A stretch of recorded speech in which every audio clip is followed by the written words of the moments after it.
cults, coercion, and sexuality in society. These are the topics for the Frankie Files. I'm Frankie T's your host, and I'll continue to focus on my own family story as well as news and recovery info for those who've survived, especially the adult children of cults. New each Tuesday. See frankiefilespodcast.com for more.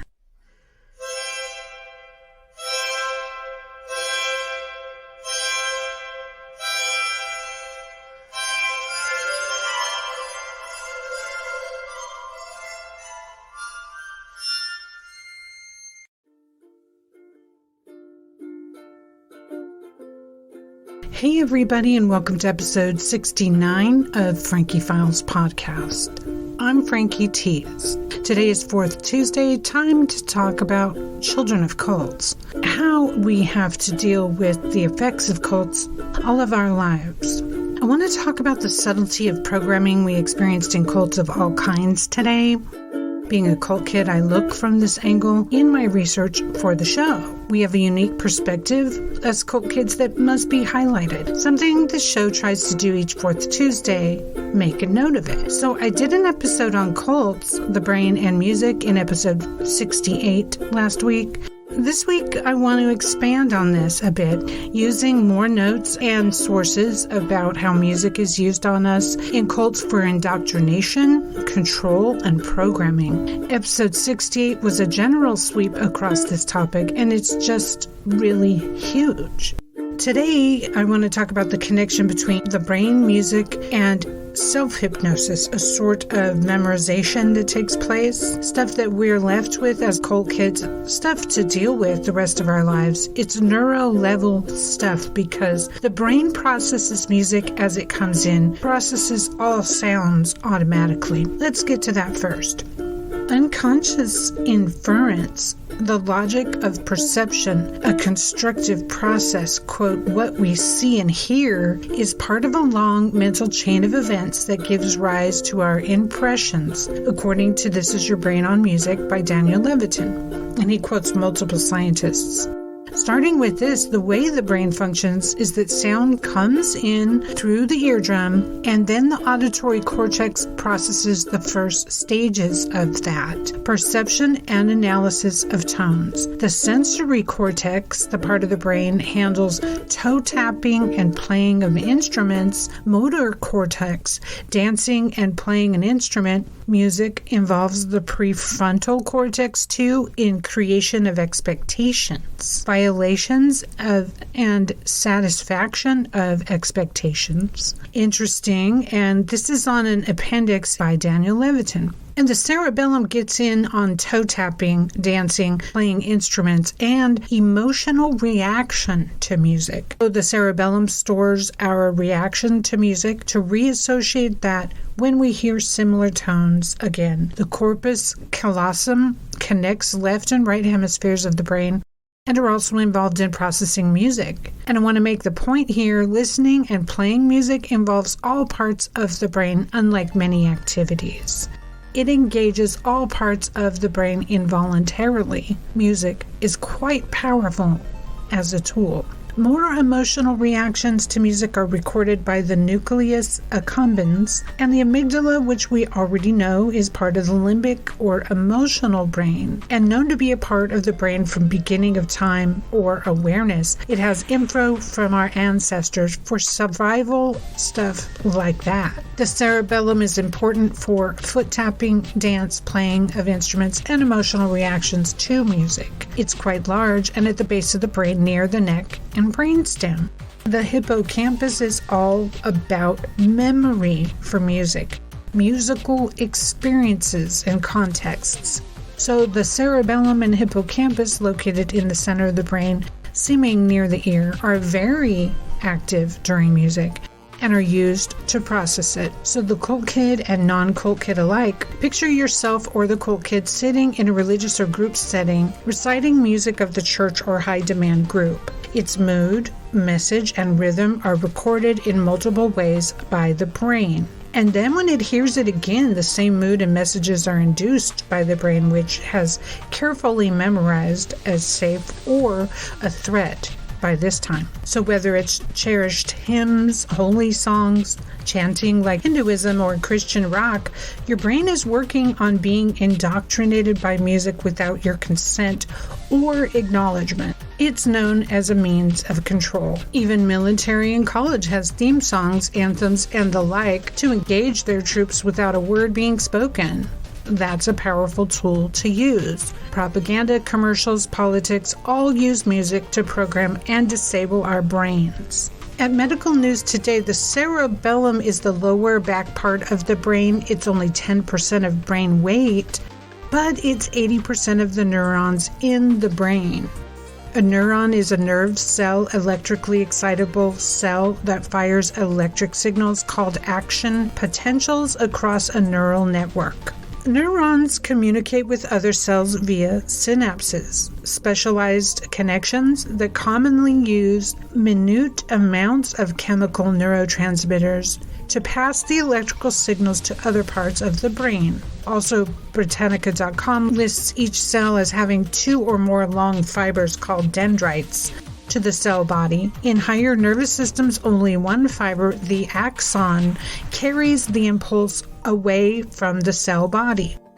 Connective tissue holds bundles of fibers from neurons together. There are sensory and motor neurons. Britannica says the hippocampus is primarily associated with memory. It's named for its shape of a seahorse from Greek. The hippocampus is located in the medial region of the temporal lobe, forms part of the limbic system, which is particularly important in regulating emotional responses, storing long-term memories, and making those memories resistant to forgetting. It also has a role in spatial processing and navigation. You're listening to The Frankie Files, FrankieFilesPodcast.com.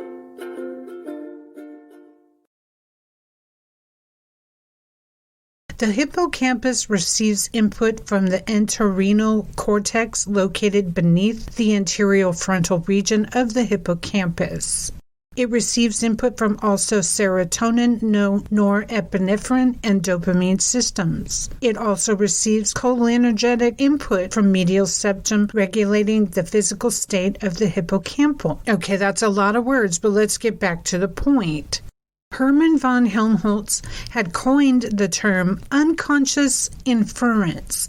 Quote, details are inferred by the unconscious mind to create a complete picture. The filling in phenomena is the point here. When we hear anything or see anything, for that matter, we use information to fill it in and process it involuntarily.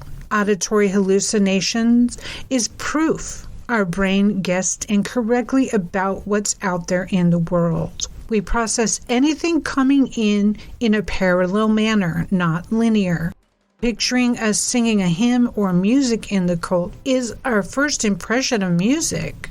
Often the music was ominous and included themes of death, apocalypticism, or a mood of threat. That is then what we refer to when we hear notes like this again. How many of you cult kids highly control the music that you listen to now? The fact that music has a subconscious message to us, whether we want to feel that or not, is powerful. Using new music that I never heard in my cult was one of the main overrides of my programming that I still use and create new programming with. I mean, we are battling neurons that followed pathways that the cult leader wanted to happen. It's a bit sinister to deal with, isn't it? Neurons that fire together, wire together is a science saying about just this issue. The first time you hear a minor, first time you heard a G minor was in church. The G minor fired along with the words, scenery, rituals going on, the atmosphere, the smells of the church. It's all wrapped up together with that note. Fighting against this is exactly what the cult kid is dealing with the rest of their life. When you judge someone in your life as difficult, introverted, angry, or the like, perhaps some compassion is needed on what that adult child of a cult may be going through. I mean, the cult leaders love getting young, impressionable minds for this very reason. If programmed in the desired church setting, it sets us up to believe certain things for the rest of our lives and to react to sounds, preaching words, and music with involuntary servitude. It's really, really effective. I have to say, the main way music was used to program me is with apocalypticism. The constant end-of-the-world message was so strong. It's the underlying basis for doctrine in New Age religion, which portends that a new age will be ushered in and all will be lost or transformed into a new harmonious world. But it's not much different from every other apocalyptic message since the beginning of time, first recorded in 100 BC when it didn't happen. They made up a story and set a new date because the threat of the end of the world is effective. You can get a lot done using that. The hymns threaten us with death, talk about the new world, tell us what a terrific, terrible place this is, or threaten us with eternal damnation. Then they get us to internalize it and sing it to ourselves, creating the continuous self-hypnosis and programming needed to keep people in check. Our only defense? Earplugs. Even if you know the brain and how it works, you cannot help but process sound as it comes in. That's a wow. I'd say that continuous preaching and continuous music is one of the best kept secrets of control by cults. Synanon had 24-hour radio playing at all their locations. Rajneesh had all of the chanting. Christians have song, hymns, and the Bible verses. Muslims have a recording playing at all prayer times. This stuff is very effective in getting right to the brain. Our consent be damned. You're listening to The Frankie Files. FrankieFilesPodcast.com. Here is a sample of the music from a cult that went viral in Japan. All the kids were singing it. What could go wrong? It's called the Om Shinrikyo cult, and the leader was Asahara, and they say his name over and over again in this. Here you go.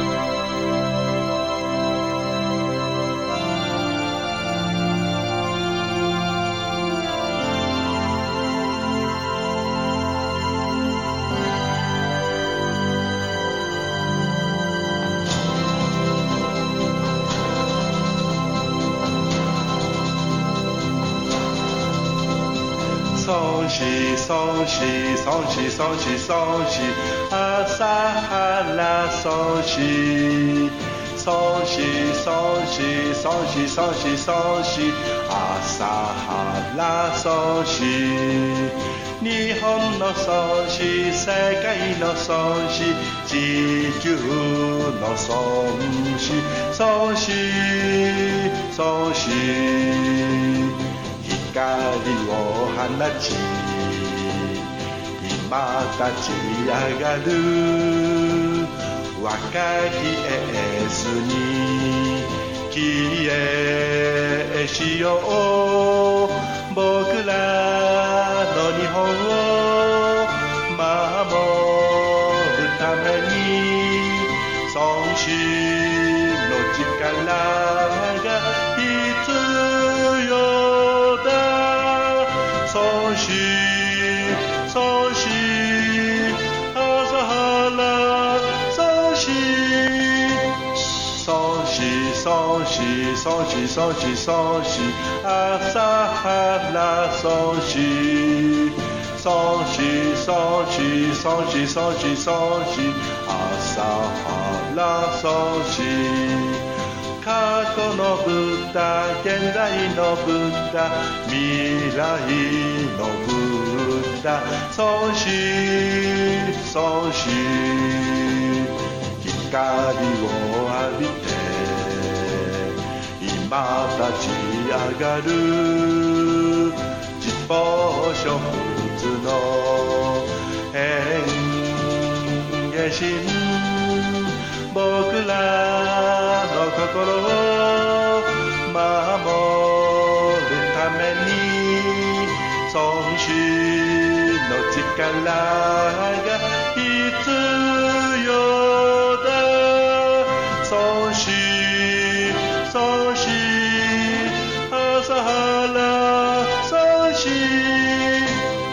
孫子孫子孫子孫子孫子朝原孫子孫子孫子孫子孫子孫子朝原孫子過去世の如来現世の如来死後の如来孫子孫子慈愛を放ち今立ち上がるマイトレリアの変化身僕らの魂を守るために孫子の力が必要だ孫子孫子朝原孫子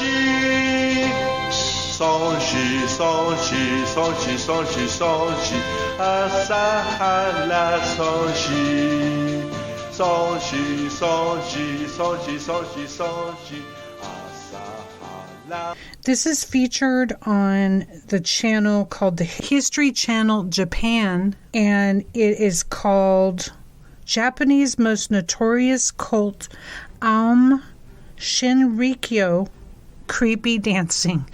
And I gotta tell you, dancing and the hypnotized faces of the young girls doing the dancing does add an element of cult vibe to this song. This was really famous, and they got all the kids and everybody else to sing it, and they're singing the name Asahara of the leader of Shinrikyo cult, which I'm going to cover in Hot Takes of a Cult Kid. I just wanted to share that music because it's mentioned in How to Become a Cult Leader documentary on Netflix, episode 5, I believe it is, or 6, and it's quite daunting and repetitive, as you can see, but it was popular the world over. So that is the Shinrikyo cult song. You're listening to The Frankie Files, FrankieFilesPodcast.com. So, cult kids, use sound to reprogram yourself. Use sound to reset, to elevate the mood of you and others. Use it in headsets to help get through your day. Avoid lyrics with apocalyptic death messages, messages of fear and paranoia. That's not it. Get a message that will elevate your critical thinking, warm your heart to nature here on our planet, and find out what tones are beneficial by researching Hertz, Herz. The best thing we can do for ourselves as cult kids is understanding how the cult leader tricked our brains into working against us and flip the script, getting our brains to serve our new agendas: freedom of thought, freedom from religion. Shake that shiver man loose, as Fat Freddy's Drop lyrics say to do. Check the link for that in the show notes. Thanks for listening to, liking, sharing, donating to Frankie Files Podcast. It's all about the listeners, especially the adult children of cults. And always keep critical thinking. If you would like information on cults in the news, please join my Substack, frankietees.substack.com. You're listening to The Frankie Files, FrankieFilesPodcast.com.